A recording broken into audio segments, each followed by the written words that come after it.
Andrea Reichert. I'm curator at the Manitoba Crafts Museum and Library.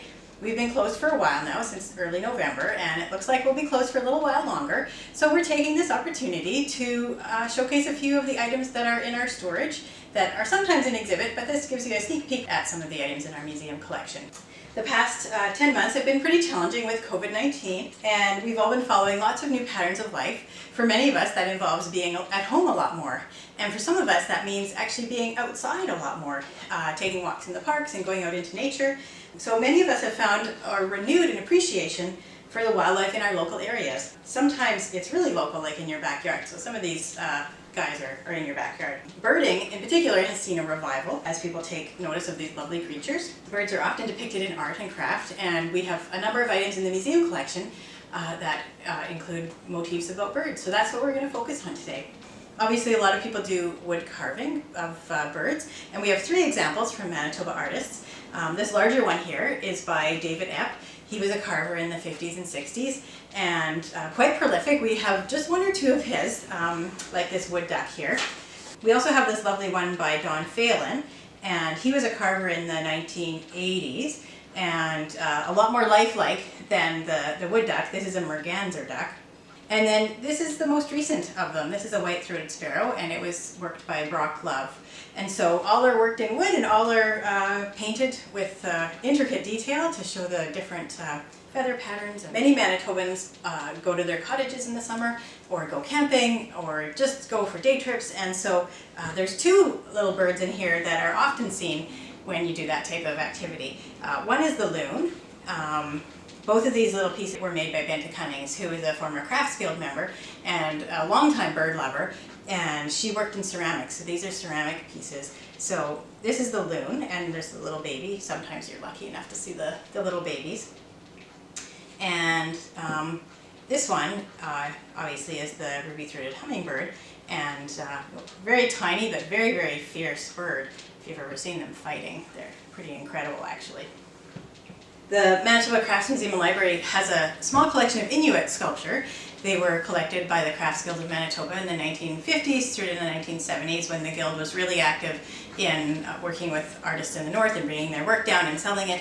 And some of the works ended up being donated to the museum collection because they were really wonderful works. So we have 3 examples here of birds carved by Inuit artists. This one is also a loon, just like the other one, but it's carved out of the green serpentine stone. Unfortunately, we don't know the artist for this particular one. This one has always been one of my favorites. I really like the tiny little baby geese following their mama. This piece is carved by Pelusi Padluck. The last one that I'm going to show today is this ptarmigan, and the artist on this one is Lukasi Lucialek. This little piece is tiny, tiny, and it's actually one of the oldest pieces in our museum collection. It's a spindle whorl, and when you look at the side, at the detail, there's a bird on the side that has been carved. It's a ceramic piece, and so the spindle whorl is part of a spinning tool. So it would be a long stick with the weight on the bottom, and the weight allows it to spin. And so we have a couple of these, and this one has a little bird on it. And people have worn birds as part of their adornment, part of the jewelry. So we have 2 pieces here. One is a bohemian waxwing, and it's carved out of wood, and so it's a little brooch. It's one of the older pieces in our museum collection in terms of when it was acquired, not how old it is. It's probably from the 30s. And these are earrings by Ken Chambers, and they're carved out of antler.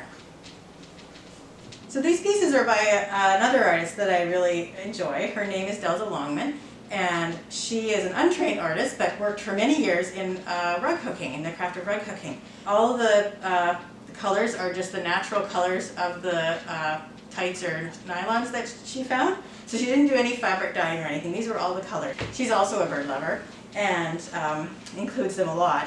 She's also interested in the environment and sustainability and ecological issues and things like that. So this piece here has a couple birds that have symbolism. There's the dove, which of course is the symbol of peace, and then this at the bottom is a phoenix, which is not a real bird, it's a mythical bird. And it's the creature that burns up and then the ashes form the egg and then it regenerates all the time. So it's a symbol of rebirth and regeneration. This piece was made for Y2K when the century changed from 1999 to 2000, and everyone was all worried about what was going to happen, and really nothing happened. The little ovals around the outside are all endangered animals. And this little piece is just a smaller piece, but it's got these little nuthatches on it. And they walk up and down the tree and are super cute. So the Manitoba Crafts Museum and Library has a small collection of Chinese embroideries as well in our collection. Birds often appear in a lot of Chinese art. They're a symbol of good luck, of happiness and freedom, and so those are obviously wonderful qualities to celebrate in art. This is a particularly long piece of Chinese embroidery.